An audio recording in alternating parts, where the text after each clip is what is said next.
सनातनी पूजा का पुनः उत्थान अब सतगुरु रामपाल जी के प्रयासों से, उनके भक्तों के द्वारा दिन रात उनकी पुस्तकों का, उनके सत्संगों का जो प्रचार प्रसार किया जा रहा है, जिस ज्ञान को आम समाज में उतारा जा रहा है, तो ये सतगुरु रामपाल जी का एक प्रयास है कि दोबारा से सनातनी पूजा का उत्थान किया जाए, यानी दोबारा से लोगों को वेदों की ओर लेकर जाया जाए। ये बाकी जितने भी लोग सनातन की बात करते हैं, सनातनी होने की बात करते हैं, सनातन का झंडा लेकर कहीं भी खड़े हो जाते हैं, रैलियां निकालते हैं, इन लोगों को तो सनातन के सह का भी ज्ञान नहीं है, सह का भी, कि सनातन होता क्या है। असल में सनातनी पूजा का उत्थान, यानी सनातन धर्म में सनातनी पूजा को सतगुरु रामपाल जी पुनः खड़ा करने में लगे हुए हैं। अब ये बात उनके सत्संग सुनने से और इन पुस्तकों को अच्छे से देखने, सुनने और पढ़ने से समझ में आएगी। सनातनी पूजा का उत्थान, मैं यानी लेखक कौन? सतगुरु रामपाल जी। मैं तथा 90% मेरे अनुयायी हिंदू हैं। हमने शास्त्र विधि रहित साधना त्याग दी, यानी जो साधना शास्त्रों में नहीं है, वेदों में नहीं है, जिस भक्ति के करने का विधान शास्त्रों में नहीं है, ना गीता में ना वेदों में, जैसे राधे राधे श्याम मिला दे, ओम नमो भागवते वासुदेवाय नमः, ये व्रत रखना, पितृ पूजना, श्राद्ध निकालना, समाधि पूजना, कावड़ लेके आना, पैदल यात्रा करना, मंदिरों को पूजना, मस्जिदों को पूजना, इस प्रकार की जो साधना है वो सतगुरु रामपाल जी के पंथ में उनका कोई भी अनुयायी नहीं करता है, क्योंकि ये सभी प्रकार की पूजा साधना शास्त्र विधि को त्याग कर मनमाना आचरण है। मैं यानी सतगुरु रामपाल जी तथा 90% मेरे अनुयायी हिंदू हैं। हमने शास्त्र विधि रहित साधना त्याग दी है, शास्त्रों को अच्छी तरह पढ़ा व समझा है, उसके पश्चात शास्त्रोक्त साधना प्रारंभ की है। कि हम लोगों ने ये देखा देखी में भक्ति शुरू नहीं की है। हम सतगुरु रामपाल जी के जितने भी फॉलोवर हैं, हम लोग कोई अनपढ़ गवार मूर्ख नहीं हैं, बहुत अच्छे पढ़े पढ़े लोग हैं। और हमने ये भक्ति साधना सतगुरु रामपाल जी से आंख बंद करके स्वीकार नहीं की है। सतगुरु रामपाल जी ने प्रोजेक्टर पर, टीवी चैनलों पर सौ प्रमाण दिए हैं, गीता से, वेद से, कुरान से, पुराण से, सभी धर्म ग्रंथों से, और साबित किया है कि जो साधना वर्तमान में उनके पास है वो पृथ्वी पर किसी अन्य साधु संत महात्मा के पास नहीं है। इसलिए हम लोगों ने अपनी आंखों से सौ प्रमाण देखकर सतगुरु रामपाल जी की शास्त्र अनुकूल सत्य साधना ग्रहण की है, जो कि सर्व शास्त्रों से प्रमाणित है। वह इस प्रकार है। गीता अध्याय 4 श्लोक 34 को भी पढ़ें, जिसमें कहा है कि उस ज्ञान को, सूक्ष्म वेद वाले ज्ञान को तू तत्वदर्शी संतों के पास जाकर प्राप्त कर। अब देखो भाइयों और बहनों, गीता का ज्ञान देने वाला भगवान, आप चाहे उसको श्री कृष्ण कहो, चाहे उसको ब्रह्म कहो, गीता अध्याय 4 श्लोक 34 में क्या कह रहा है? जिसमें कहा है कि उस ज्ञान को, कौन से ज्ञान को? सूक्ष्म वेद वाले ज्ञान को। चारों वेदों का जो पिता है, 5वां वेद सूक्ष्म वेद, गीता ज्ञान देने वाला भगवान कह रहा कि हे अर्जुन, उस सूक्ष्म वेद वाले ज्ञान को तू तत्वदर्शी संतों के पास जाकर प्राप्त कर। अब विचार करो भाई और बहनों, जब गीता का ज्ञान देने वाला भगवान अपने हाथ खड़े कर रहा है कि हे अर्जुन, उस सूक्ष्म वेद वाले ज्ञान को, उस तत्व ज्ञान को, जिससे पूर्ण मुक्ति होगी, पूर्ण मोक्ष होगा, कभी 84 में नहीं जाना पड़ेगा, उस ज्ञान को अर्जुन तू किसी तत्वदर्शी संतों के पास जाकर समझ। यानी वो वास्तविक ज्ञान, सूक्ष्म वेद वाला ज्ञान, मुक्ति का ज्ञान गीता ज्ञान देने वाले भगवान के पास भी नहीं है। अन्यथा उस ज्ञान की प्राप्ति के लिए अर्जुन को तत्वदर्शी संतों की शरण में जाने को नहीं बोलता।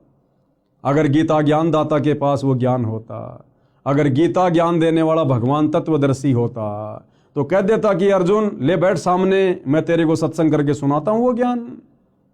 लेकिन गीता ज्ञानदाता ने स्पष्ट कर दिया कि भाई वो ज्ञान मेरे पास भी नहीं है जिससे पूर्ण मोक्ष हो जाए, पूर्ण मुक्ति हो जाए, जन्म मरण सदा के लिए समाप्त हो जाए, ये जीवात्मा मुक्त होकर सनातन परम धाम सतलोक में चली जाए। कहते हैं उसके लिए तू किसी तत्वदर्शी संत के पास जा। और भाई और बहनों, वो तत्वदर्शी संत जिसकी तरफ संकेत गीता ज्ञान देने वाला भगवान गीता अध्याय 4 श्लोक 34 में कर रहा है, वर्तमान में निसंदेह इस पृथ्वी पर सतगुरु रामपाल जी हैं, जिन्होंने चारों वेदों को, गीता जी को, कुरान, बाइबल, तौरेत, जबूर, इंजिल, हदीसें, गुरु ग्रंथ साहिब, 18 पुराण, सभी धर्मों के सभी शास्त्रों का निचोड़ निकाल के रख दिया है। जो निचोड़, जो निष्कर्ष हमारे धर्म के धर्म गुरु लाखों वर्षों से नहीं निकाल पाए, समाज को नहीं दे पाए, वो निष्कर्ष अध्यात्म का, भक्ति का इन्हीं धर्मशास्त्रों से सतगुरु रामपाल जी ने निकाल कर अपने सत्संगों में डाल दिया है, अपनी पुस्तकों में लिख दिया है। अब यदि आवश्यकता है तो उनके सत्संग सुनने की, उनके कर कमल से लिखित पुस्तकों को धैर्यपूर्वक पढ़ने की। तो क्या कहा जा रहा है? गीता अध्याय 4 श्लोक 34 को भी पढ़ें, जिसमें कहा है कि उस ज्ञान को, यानी सूक्ष्म वेद वाले ज्ञान को तू तत्वदर्शी संतों के पास जाकर प्राप्त कर। विचारणीय विषय यह है कि तत्व ज्ञान गीता में नहीं है। भाइयों और बहनों, अगर गीता में वो तत्व ज्ञान होता तो गीता ज्ञान देने वाला भगवान ये कभी भी नहीं कहता कि अर्जुन तू उस ज्ञान को तत्वदर्शी संतों के पास जाकर प्राप्त कर। इसलिए यहां पर क्या कहा गया है? इसलिए यहां पर कहा जा रहा है कि विचारणीय विषय यह है कि तत्व ज्ञान गीता में नहीं है। यदि होता तो गीता ज्ञान देने वाला ये नहीं कहता कि तत्व ज्ञान को तत्वदर्शी संतों से जान। तत्वदर्शी संत के अभाव में मानव समाज मनमाना आचरण करके अपना मानव जीवन नष्ट कर रहा है। इस तत्व ज्ञान के अभाव में सतगुरु रामपाल जी को सतगुरु धारण ना करने के कारण, उनके प्रवचन सत्संग ना सुन पाने के कारण ये भगत समाज अपने अनमोल मनुष्य जीवन को वर्तमान में बर्बाद कर रहा है। भले चाहे कोई अपने आप को कितना ही ज्ञानी समझे, कितना ही बड़ा संस्कृत का ज्ञाता समझे, चाहे वो शंकराचार्य बन के क्यों ना बैठा है, वो व्यक्ति अपने मनुष्य जन्म को तत्वदर्शी संत की शरण के अभाव में नष्ट कर रहा है। और भाई और बहनों, जब ये ज्ञान गीता ज्ञान देने वाले भगवान के पास नहीं है तो यहाँ के शंकराचार्यों के पास में कहाँ से आ जाएगा? और शंकराचार्यों के पास नहीं है तो आम हिंदू समाज में ये ज्ञान कहाँ से आ जाएगा?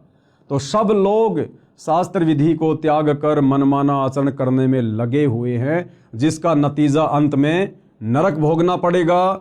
184 योनियों में गधे कुत्ते सूअर के शरीरों में कष्ट उठाना पड़ेगा और युगो युगो यूं ही भूत प्रेत पितर बनकर भटकना पड़ेगा। जब गीता अध्याय 4 श्लोक 34 वाला तत्वदर्शी संत मिल जाता है, वह संपूर्ण अध्यात्म ज्ञान बताता है, जिसको सुन समझकर बुद्धिमान अपनी साधना शास्त्रों के अनुसार करता है, जीवन धन्य कर लेता है, एक धर्म यानी मानव धर्म बन जाता है। और सतगुरु रामपाल जी का नारा है, जब आप उनके कर कमल से लिखित पवित्र पुस्तक ज्ञान गंगा को पढ़ेंगे तो ज्ञान गंगा पुस्तक को खोलने से पहले ऊपर कवर पर लिखा है कि जीव हमारी जाति है और मानव धर्म हमारा। कौन सा? मानव। जीव हमारी जाति है, मानव धर्म हमारा। हिंदू मुस्लिम सिख ईसाई धर्म नहीं कोई न्यारा।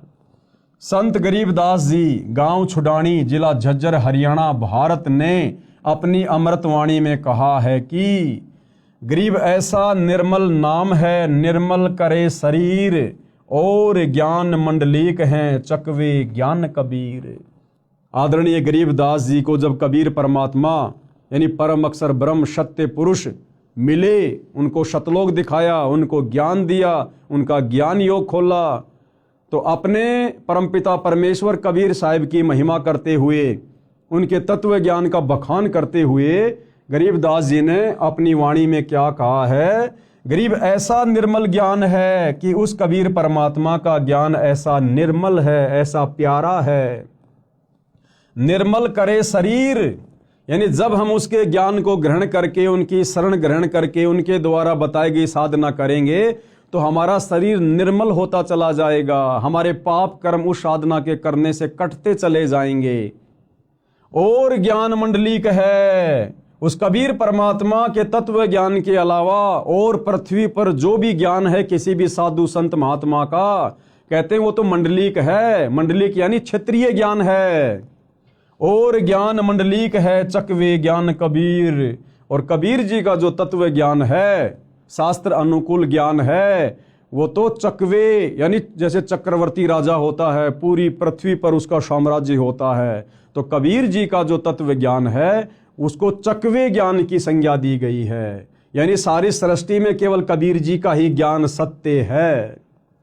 अर्थात संत गरीबदास जी ने कहा है कि सच्चा नाम ऐसा कारगर है जो आत्मा को निर्मल कर देता है। अध्यात्म ज्ञान शरीर के कष्ट भी दूर करता है। कबीर साहिब का अध्यात्म ज्ञान चकवे चक्रवर्ती यानी ऑलराउंडर है। अन्य ज्ञान मंडलिक यानी क्षेत्रीय यानी लोक वेद है। संत गरीबदास जी को 10 वर्ष की आयु में परमात्मा सर्वोपरि लोक सनातन परम धाम यानी सत्यलोक से आकर गांव छुडानी जिला झज्जर हरियाणा प्रांत में मिले थे। उनकी आत्मा को ऊपर ले गए जहां परमात्मा रहते हैं। अब भाई और बहनों, वो परमात्मा कौन है, वो दिखने में कैसा है, उस परमात्मा की भक्ति क्या है, उस परमात्मा की प्राप्ति कैसे होगी, इन समस्त बातों का जिक्र हम इस पवित्र पुस्तक हिंदू साहिबान नहीं समझे गीता वेद पुराण इसके अगले एपिसोड यानी वीडियो नंबर 2 में समझेंगे। फिलहाल भाई और बहनों, इस पुस्तक की भूमिका पर हम वीडियो बना रहे हैं। इस पुस्तक का वास्तविक ज्ञान भूमिका समाप्त होने के बाद शुरू होगा। तो सभी से हाथ जोड़कर विनती है, प्रार्थना है, धैर्य पूर्वक आप जी इस पुस्तक पर बन रहे वीडियो को देखते रहिए।